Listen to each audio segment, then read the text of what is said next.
नमस्कार। सुर्खियों के बाद अहम खबर की बात करेंगे। मिशन यूपी पर हैं मुख्यमंत्री भूपेश बघेल। आगरा में सीएम भूपेश बघेल ने बैठक ली है। विधानसभा के जो प्रत्याशी हैं उनकी बैठक ली है, चर्चा उनसे की है। आगरा जिले के सभी विधानसभा सीटों के प्रत्याशियों के साथ चर्चा।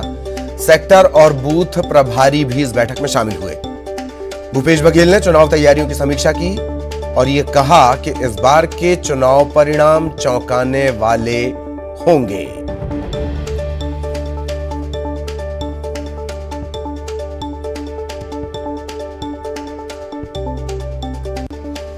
खबर रायपुर से, जहां विधायकों को आज प्रशिक्षण दिया जाएगा, ट्रेनिंग दी जाएगी। छत्तीसगढ़ विधानसभा में विशेष प्रशिक्षण शिविर है। विधायकों को प्रशिक्षण दिया जाएगा। सवाल जवाब की प्रक्रिया चूंकि ऑनलाइन हो रही है, तो ऑनलाइन सवाल जवाब की ट्रेनिंग दी जा रही है। कैसे ऑनलाइन सवाल पूछना है, जवाब कैसे पाना है। बजट सत्र से बदली हुई प्रक्रिया लागू हो जाएगी। कोरोना संकट को देखते हुए विधायकों के सवाल लगाने के सिस्टम को बदला जा रहा है।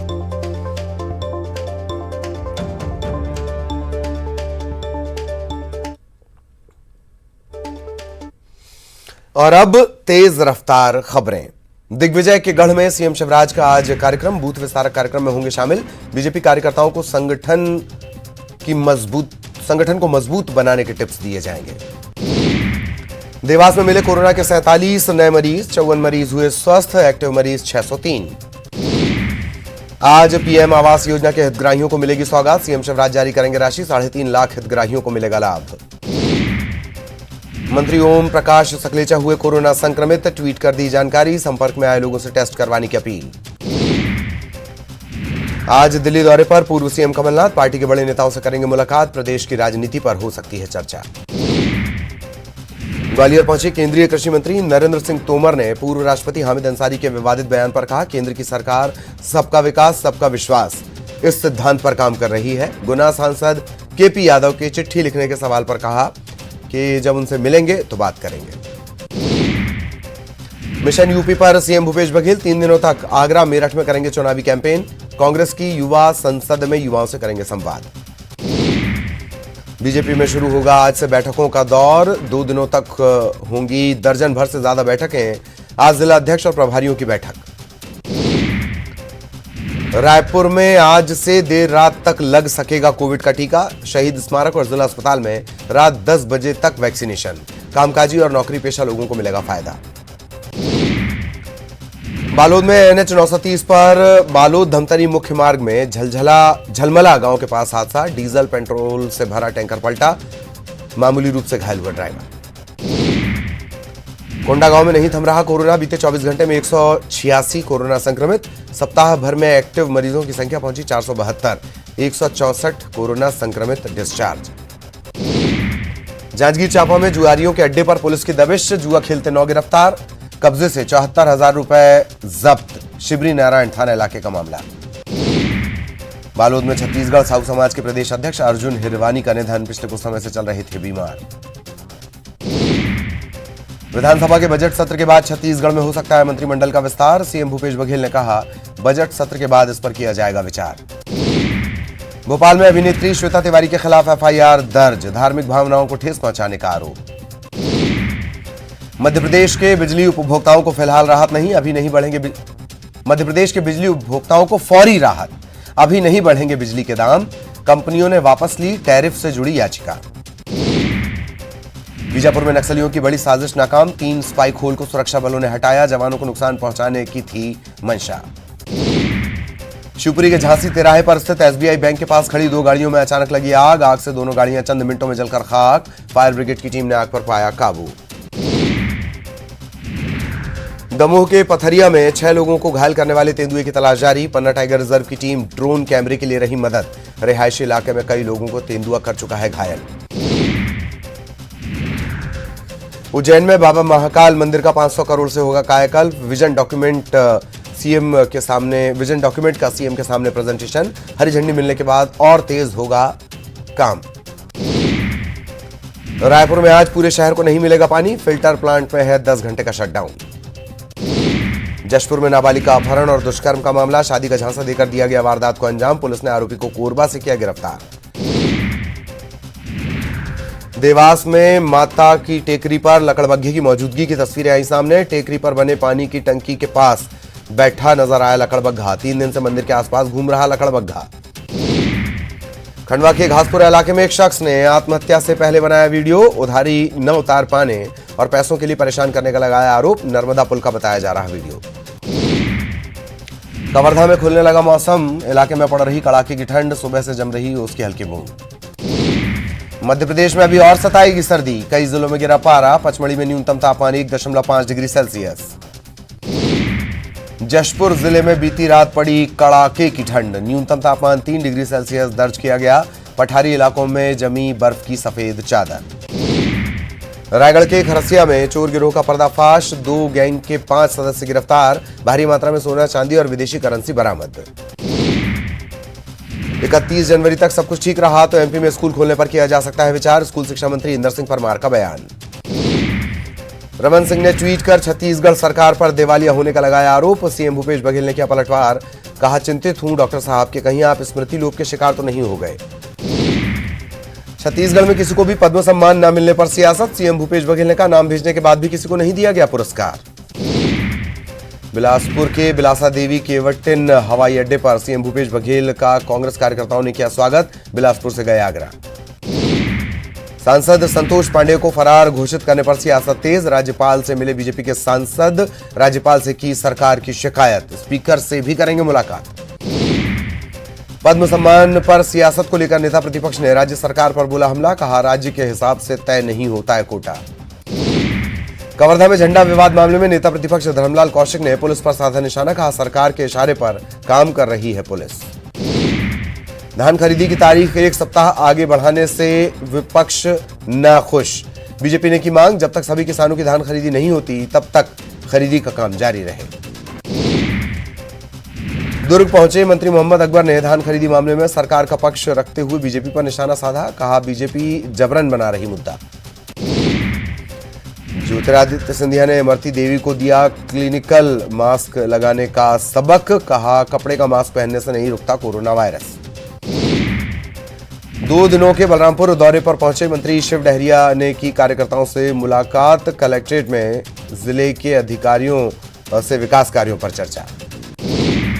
ज्योतिरादित्य सिंधिया ने होम आइसोलेशन में इलाज ले रहे मरीजों से की बात। केंद्रीय मंत्री से बात कर एक मरीज हुआ भावुक। सिंधिया ने कहा, ठीक होने के बाद आकर मिलो।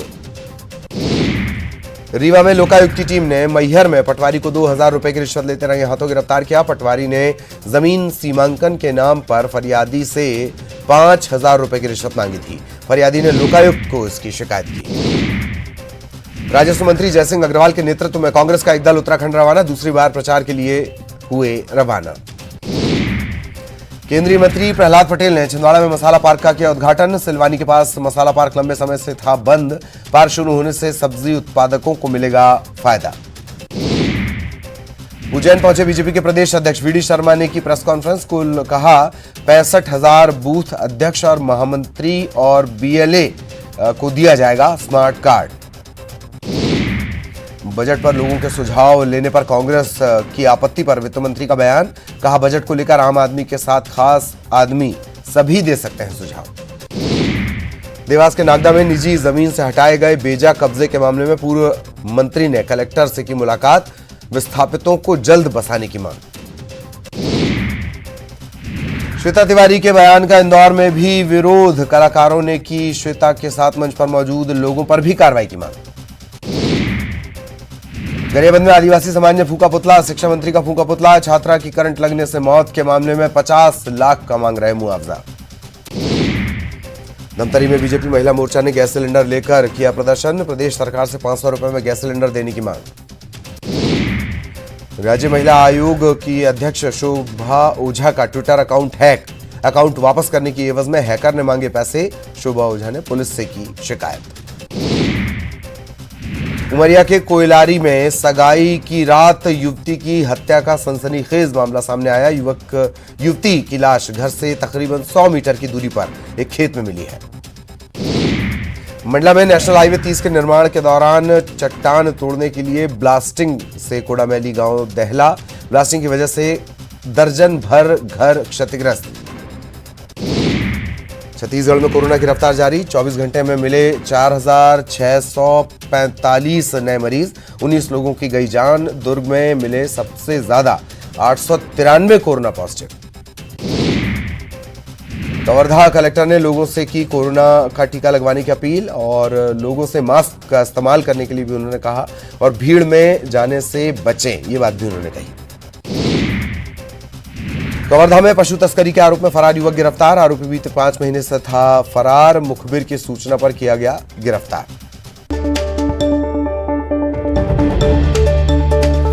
दिल्ली से बड़ी खबर, पदोन्नति में आरक्षण के मुद्दे पर सुप्रीम कोर्ट का आदेश। सुप्रीम कोर्ट ने SC ST की पदोन्नति में आरक्षण की शर्तों को कम करने से इनकार कर दिया। कोर्ट ने कहा कि राज्य SC ST और जनजाति के कर्मचारियों को पदोन्नति में आरक्षण देने से पहले मात्रात्मक डेटा एकत्र करने के लिए बाध्य है। सुप्रीम कोर्ट ने यह भी कहा कि प्रमोशन में आरक्षण से पहले उच्च पदों पर प्रतिनिधित्व के आंकड़े जुटाना जरूरी। प्रतिनिधित्व का एक तय अवधि में मूल्यांकन किया जाना चाहिए। अवधि क्या होगी, इसे केंद्र सरकार तय करे। केंद्र राज्यों से जुड़े आरक्षण के मामलों में स्पष्टता 24 फरवरी से अब इस पर मामला होना है। 24 फरवरी को इस पर सुनवाई होगी। आपको याद दिला दें, नागराज 2006 और जर्नैल सिंह 2018, इस मामले में संविधान पीठ के फैसले के बाद शीर्ष अदालत कोई नया पैमाना नहीं बना सकती। प्रतिनिधित्व की अपर्याप्तता के आकलन के अलावा मात्रात्मक डेटा का संग्रह अनिवार्य है, ये कहा गया अदालत की तरफ से। सुशील हमारे साथ जुड़े हुए हैं। सुशील, बड़ी बात, हालांकि जब 26 तारीख को सुनकर उन्होंने फैसला सुरक्षित रखा था, तब भी उन्होंने यही बात कही थी कि राज्य अपना विवेक देख ले, और क्या कुछ कह रहा है ये आदेश? जी देखिए, साफ तौर से सुप्रीम कोर्ट ने जो आरक्षण के पहलुओं को तय करना था, उसमें आरक्षण नौकरी पाने के लिए और स्कूलों में दाखिला के लिए आरक्षण एक बड़ा मुद्दा था। लेकिन सुप्रीम कोर्ट के सामने एक नई व्यवस्था पहुंची जिसमें ये कहा गया था कि जो लोग नौकरी कर रहे हैं उनको क्या प्रमोशन में आरक्षण के पहलू पर विचार किया जा सकता है। बहरहाल सुप्रीम कोर्ट ने ये स्पष्ट कर दिया है कि केंद्र सरकार और राज्य सरकार ये तय करे कि जो प्रतिनिधित्व का पर्याप्त आंकड़ा है, यानी कि उन सेक्टर्स में जहां पर प्रमोशन में आरक्षण की बातें कही जा रही हैं, वहां प्रतिनिधित्व के आधार पर किस तरह इसका डेटा इकट्ठा किया जा सकता है। और जो M नागराजन का जो फैसला है 2006 का, जिसमें साफ तौर से ये कहा गया है कि आरक्षण की जो तय सीमा है वो 50% से ऊपर ना जाए, तो ऐसे में अब सुप्रीम कोर्ट ने यह स्पष्ट कर दिया है कि उस व्यवस्था को फिलहाल नहीं छेड़ा जाएगा। यानी कि सुप्रीम कोर्ट ने यह स्पष्ट कर दिया है कि राज्य सरकार और केंद्र सरकार अपनी तय मूल्यांकन के आधार पर, प्रतिनिधित्व के आधार पर ही आंकड़े जुटाए और उन्हीं आंकड़ों के आधार पर ही मूल्यांकन किया जाएगा। अब इस पूरे मामले में जो प्रतिनिधित्व की अवधि का मूल्यांकन किया जाना है, उसकी अवधि क्या होगी, इसे केंद्र सरकार तय करेगा और केंद्र सरकार राज्यों से मिलकर उन तमाम आंकड़ों को कंसीडर करेगा। जी, क्या इस फैसले में ऐसे बहुत सारे कर्मचारी हैं, जैसे मैंने भी कुछ देर पहले भी आपसे जिक्र किया था सुशील, कि तकरीबन 30,000 मध्य प्रदेश में ऐसे कर्मचारी हैं जो बिना रिजर्वेशन, जो बिना प्रमोशन पाए रिटायर हो गए हैं। वो क्या इस दायरे में आएंगे? जी देखिए, निश्चित रूप से वो तमाम लोग इस पूरे प्रमोशन के आरक्षण के फैसले के दायरे में आएंगे। लेकिन स्पष्ट रूप से ये कह दें कि सुप्रीम कोर्ट का जो फैसला है, उस फैसले के मुताबिक आरक्षण के जो पैमाने होंगे वो हल्के नहीं होंगे, ये सुप्रीम कोर्ट ने तय कर दिया। यानी कि आरक्षण के पैमाने पहले की तरह ही रहेंगे। सुप्रीम कोर्ट ने यह स्पष्ट कर दिया है कि उसमें कोई बदलाव नहीं होने वाला है। तो जो तमाम लोगों की बातें थी कि उस पूरे मामले पर सरकार विचार करे, तो अब राज्य सरकार और केंद्र सरकार ये तय करेगी कि जिन तमाम कर्मचारियों को प्रमोशन में आरक्षण देना है, उनके आंकड़ों को कैसे कंसीडर किया जाए, प्रतिनिधित्व का लेवल कैसे देखा जाए, और सबसे महत्वपूर्ण बात कि M नागराजन का जो 9 जजों का फैसला है उसमें कोई हेरफेर ना हो। यानी कि 50% का जो आरक्षण का दायरा है या जो कैप लगाया गया है, उससे ऊपर आरक्षण के जो आंकड़ा है वो ऊपर ना हो। तो यह स्पष्ट है कि अब ये कहीं ना कहीं फैसला केंद्र सरकार और राज्य सरकार के ऊपर सुप्रीम कोर्ट ने छोड़ दिया है। लेकिन सुप्रीम कोर्ट ने कहा है कि जो पहले ही सुप्रीम कोर्ट का फैसला आरक्षण को लेकर है, उस मामले में कोई छेड़छाड़ नहीं किया जाएगा। जी, उसमें कोई छेड़छाड़ नहीं की जाएगी। ये भी तय है कि अब जब चूंकि सुप्रीम कोर्ट की तरफ से फैसला आ गया है, तो कमोबेश हर राज्य में ये लागू होगा। हालांकि जो राज्य सीधे प्रभावित हैं, जिनका आपने जिक्र किया था, मध्य प्रदेश है, राजस्थान है, उसके अलावा भी बाकी राज्य भी। जी बिल्कुल, देखिए साफ तौर से मध्य प्रदेश और राजस्थान के साथ साथ बिहार में लाखों कर्मचारी ऐसे हैं जो फिलहाल इस फैसले का इंतजार कर रहे थे, लेकिन निश्चित रूप से अब ये फैसला कहीं ना कहीं उन तमाम राज्यों के लिए भी एक बड़ी नजीर भी साबित होगी, जिसमें प्रतिनिधित्व के आधार पर और आंकड़ों के आधार पर और सबसे महत्वपूर्ण बात कि किस डिपार्टमेंट में किस आधार पर आरक्षण दिया जाए, ये तय करेगा राज्य सरकार। चूंकि जो आंकड़ा देने की बात कही गई है वो केंद्र सरकार के प्रतिनिधित्व के आधार पर ही दिया जाएगा, तो निश्चित रूप से ये फिलहाल काम अब राज्य सरकार के लिए और केंद्र सरकार के लिए बहुत पेचीदा होने वाला है, क्योंकि सुप्रीम कोर्ट ने कहा है कि जो आरक्षण का जो फिलहाल पहले का आदेश है उसमें किसी भी प्रकार से छेड़छाड़ नहीं किया जाएगा। और जब नागराजन का यानी कि जस्टिस नागराजन का जो फैसला है, जिसमें 9 जजों की बेंच ने ये तय कर दिया है कि 50% आरक्षण का जो कैप है उससे ऊपर आरक्षण नहीं दिया जा सकता है, तो निश्चित रूप से राज्य सरकारें इस पूरे मामले में आने वाले समय में बड़ा कदम उठाएंगी। लेकिन फिलहाल सुप्रीम कोर्ट इस पूरे मामले पर 26 फरवरी को भी आदेश सुनाएगा, जिसमें आरक्षण के राज्यों से जुड़े जो आरक्षण के मामले हैं उसमें स्पष्टता को तय करेगा। यानी कि 24 फरवरी को सुप्रीम कोर्ट इस पूरे मामले में सुनवाई करेगा। और सबसे महत्वपूर्ण बात यह है कि तमाम जो राज्य सरकारें हैं वो ये देखेंगे कि अपने सरकारी कर्मचारियों को आरक्षण देने के लिए वो किस तरह आंकड़ों को जुटाती हैं, किस तरह आंकड़ों को जुटाए। यानी सारा जो सुशील, अब सारा दारोमदार रहेगा एक राज्यों पर रहेगा और दूसरा राज्य जो गणना करेंगे उस पर रहेगा। और मध्य प्रदेश के साथ तो वैसे भी पेच फंसा हुआ है।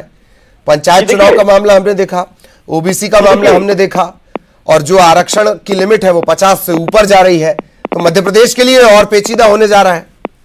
जी देखिए, साफ तौर से देखिए केंद्र और राज्य जो इस पूरे फैसले के मुताबिक बातें कही गई हैं उसमें साफ तौर से ये कहा गया है कि केंद्र और राज्य अपनी अपनी सेवाओं में, यानी कि जो अपनी अपनी उन्होंने सेवाएं रखी हैं उसमें SC ST के लिए जो आरक्षण के अनुपात में समुचित जो प्रतिनिधित्व को लेकर तय समय अवधि है उस पर रिव्यू जरूर करेंगे। यानी कि आप अपने अपने राज्यों में जो केंद्र सरकार के कर्मचारी होंगे या जो राज्य सरकार के कर्मचारी होंगे उसमें जो समुचित अनुपात है उसका प्रतिनिधित्व तय करेंगे, उसमें अवधि तय करेंगे, और जो प्रतिनिधित्व का आपकी अपर्याप्त के आकलन के अलावा जो मात्रात्मक डेटा है उसका भी संग्रह अनिवार्य है इकट्ठा करना। तो निश्चित रूप से राज्य सरकार का काम बढ़ गया है और राज्य सरकारें यह तय करेंगी कि प्रतिनिधित्व के आधार पर और समुचित अनुपात के आधार पर आरक्षण को किस तरह डिवाइड किया जाए और किस तरह सरकारी कर्मचारी जो फिलहाल काम कर रहे हैं, जो आरक्षण के पात्र हैं, उनको किस तरह आरक्षण दिया जाए। जी जी, चलिए बहुत बहुत शुक्रिया आपका सुशील। और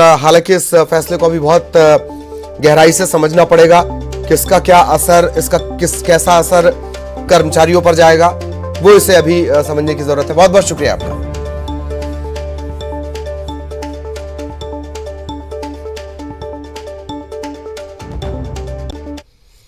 और दिल्ली से बड़ी खबर आपको बता दें, वाई आई किल्ड गांधी, मैंने गांधी को क्यों मारा, इस फिल्म को लेकर याचिका OTT प्लेटफॉर्म पर रिलीज के खिलाफ यह याचिका है। सुप्रीम कोर्ट में यह जनहित याचिका लगी है। याचिका में फिल्म पर रोक लगाने की मांग की गई है, फिल्म को सेंसर बोर्ड की मंजूरी नहीं, यह इस याचिका में लिखा हुआ है। 30 जनवरी को रिलीज की बात कही गई है, यह हवाला इस याचिका में दिया गया है।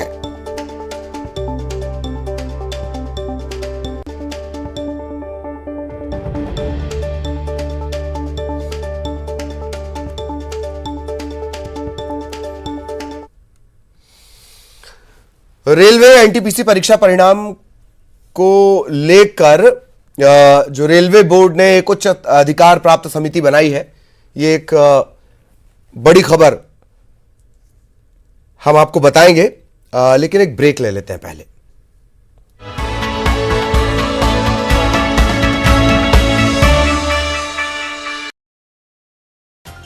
वैक्सीनेशन अभियान के 1 साल